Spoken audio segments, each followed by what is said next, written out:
I know, Lois. I'm very sorry. I have another pair in my office. Well, I'd better get them for you. I'll meet you at the studio. The man who once could have been the face that every kid looked up to, strong, brave, and full of charm, was George Reeves, the actor who brought Superman to life on screen in a way that made people believe heroes were real. He wasn't just an actor. To many, he was Superman.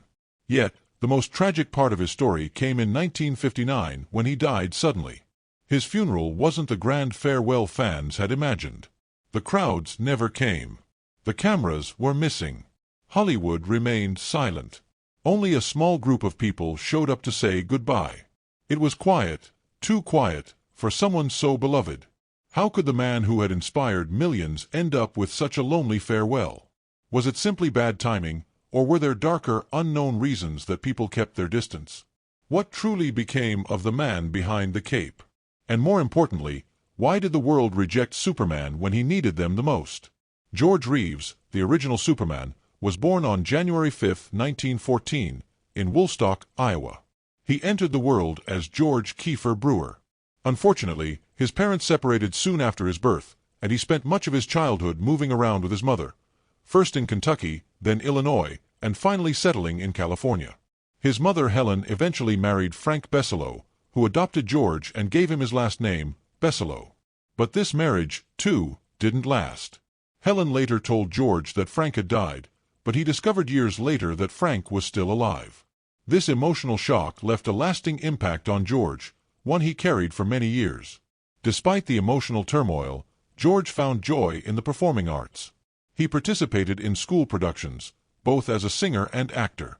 After high school, he attended Pasadena Junior College and then studied at the prestigious Pasadena Playhouse, where he also met Eleanora Needles, whom he married in 1940. Their marriage lasted a decade before ending in divorce in 1950. George's big break came in 1939 with a small role in Gone with the Wind. Though minor, it helped him get noticed, leading to a contract with Warner Brothers and the adoption of his stage name, George Reeves. He worked steadily over the next few years, but few of his films were successful or of high quality.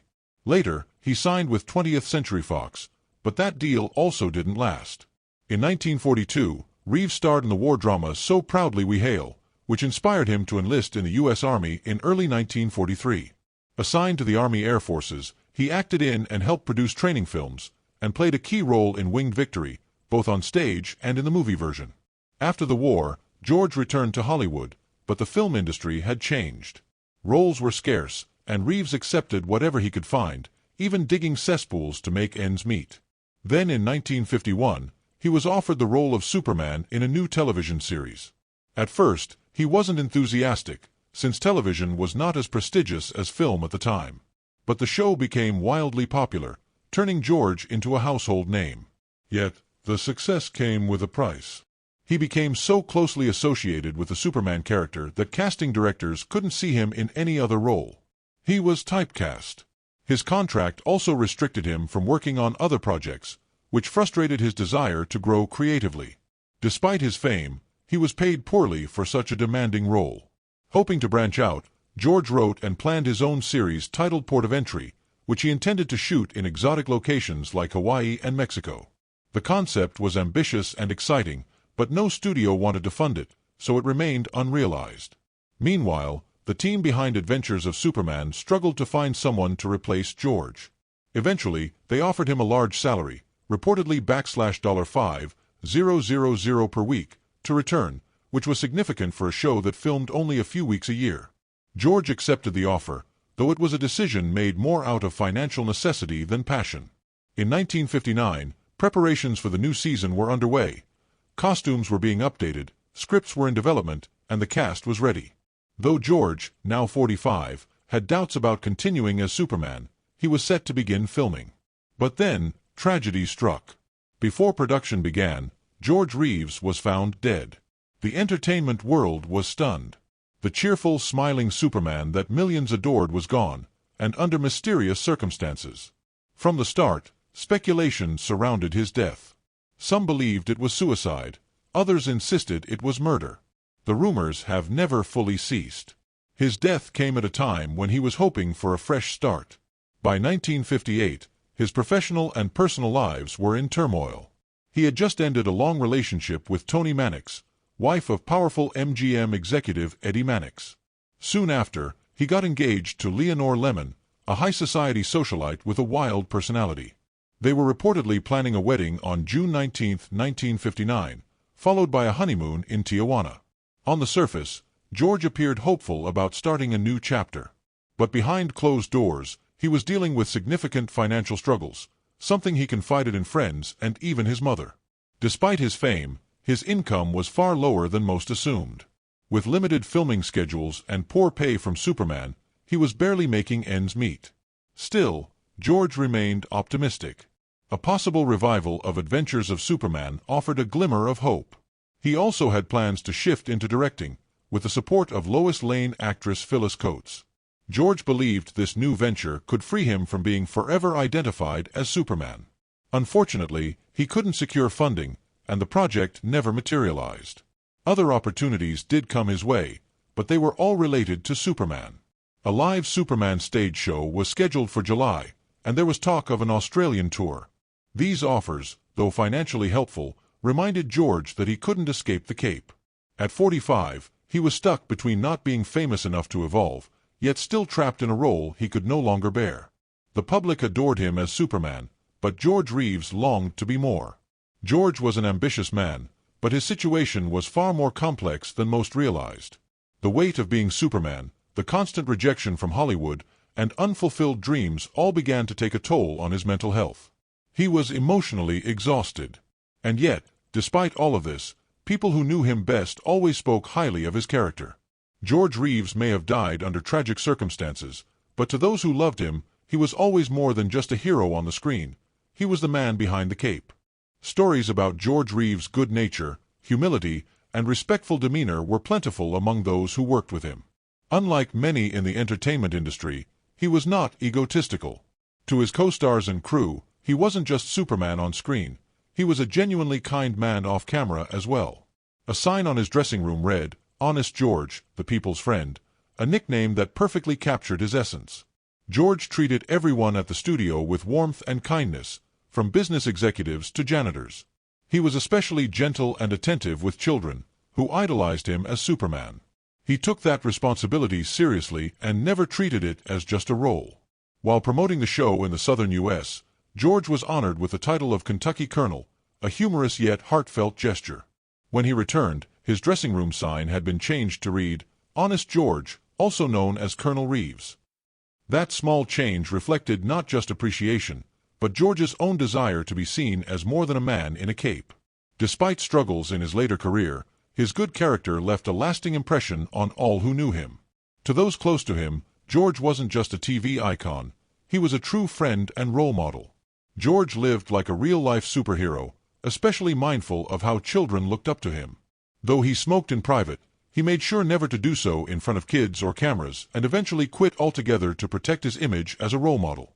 He kept his personal life discreet to avoid negative publicity that might impact young fans. During public events, George was always approachable and gracious, particularly with children who saw him as their hero. Beyond his on-screen persona, he also took up meaningful causes, becoming the national chairman for the Myasthenia Gravis Foundation in 1955 to help raise awareness and funds for the disease. His commitment to using his fame for good made him a true inspiration, both on and off screen. But on the night of June 16, 1959, tragedy struck. George Reeves was found dead in his bedroom in Benedict Canyon, Los Angeles, from a gunshot wound to the head. He was only 45.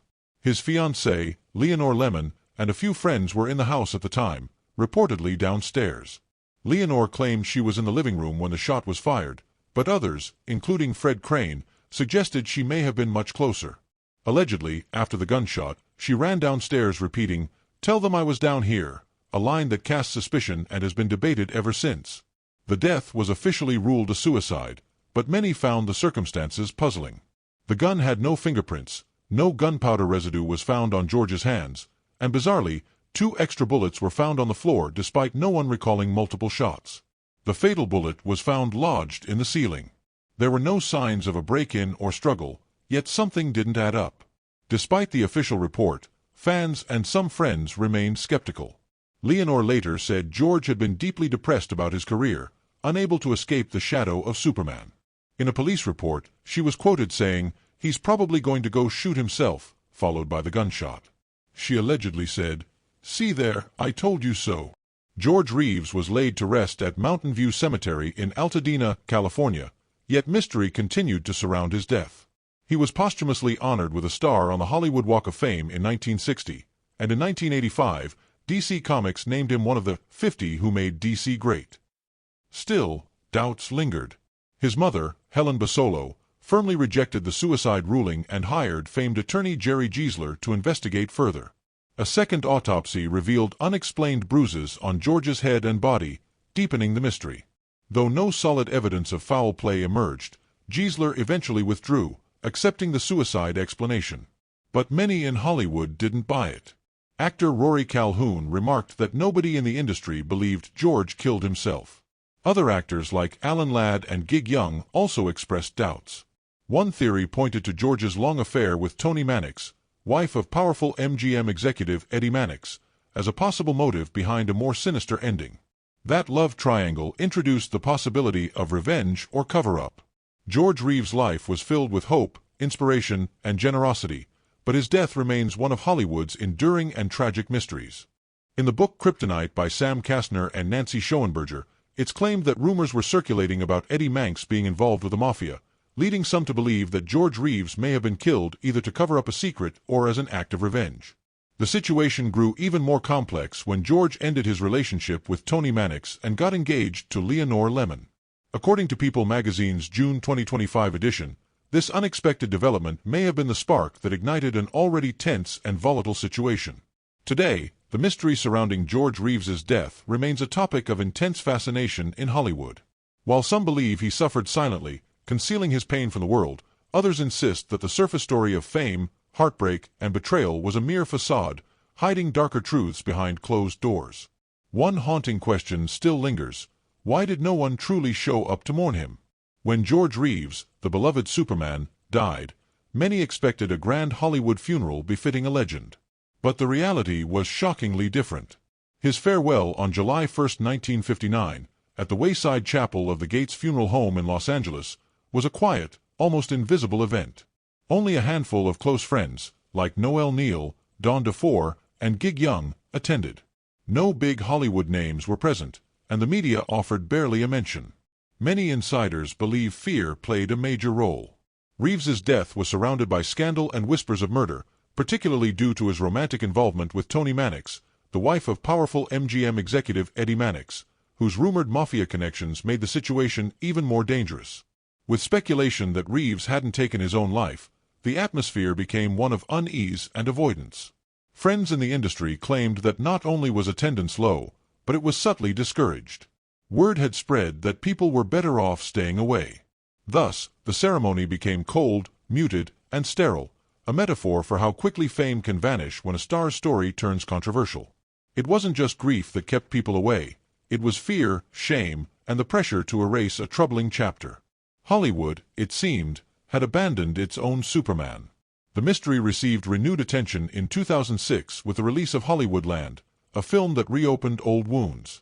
Ben Affleck portrayed George Reeves, while Diane Lane played Toni Mannix, and Adrian Brody took on the role of fictional private investigator Louis Simo, loosely based on Milo Spirilio, the real detective hired by George's mother.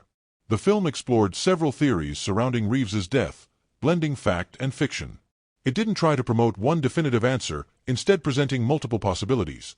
One theory suggested Leonore Lemon accidentally shot George during a drunken argument. Another pointed to Eddie Mannix ordering a hit in retaliation for Toni's heartbreak. A third theory implied Toni herself was responsible, motivated by jealousy and rejection, and used her knowledge of the house's private entrance to carry out the act. The final and most widely accepted theory proposed that Reeves, overwhelmed by depression and feelings of failure in both his personal life and career, died by suicide. The movie leaned toward the suicide theory, but did so in a way that emphasized the tragedy and complexity of Reeves's emotional life. Adrian Brody's character, initially obsessed with chasing fame, ultimately found the case so devastating that it forced him to reconsider his own values, leading him to step away from the spotlight and focus on his family. In a nod to his legacy, George Reeves made a brief CGI appearance in the 2023 DC film The Flash. While intended as a tribute, Many fans felt uneasy about seeing a computer-generated version of a man whose life ended in such tragic and unresolved circumstances. The tribute, though well-meaning, seemed to clash with the complicated truth behind the actor who first gave life to Superman on screen. George Reeves's life was filled with dramatic highs and heartbreaking lows. He pursued his dream with charisma, talent, and a deep desire to be more than just the man in the cape. He wasn't just Superman. He was a man who played guitar, sang, toured, and strived to prove he had more to offer. He was kind, generous, and down-to-earth. Yet behind the iconic smile was a man who often felt trapped, defined by one role and unable to break free from its shadow. His story isn't just about how he died. It's about how he lived under the weight of public expectations and private despair. The cheers, the smiles, the cape, all were only part of the picture. The rest was filled with silence, complexity, and a deep longing for purpose. Today, George Reeves continues to be remembered not just because of the mystery surrounding his death, but because he represented something real and relatable, a man trying to matter. A man who, despite fame, often felt unseen. His story touches fans even now, decades later, because it reflects the universal struggle for identity, acceptance, and meaning. Perhaps the most powerful legacy he left behind is the truth that even those who feel invisible can still be remembered, still honored, and still matter. Thank you for exploring George Reeves's story with us. His life was a journey of highs and lows, dreams and disappointments, but his legacy lives on as Superman and as a man who wanted more. If this story moved you, please like the video, and for more deep dives into Hollywood's untold stories and legends, don't forget to subscribe and hit the notification bell.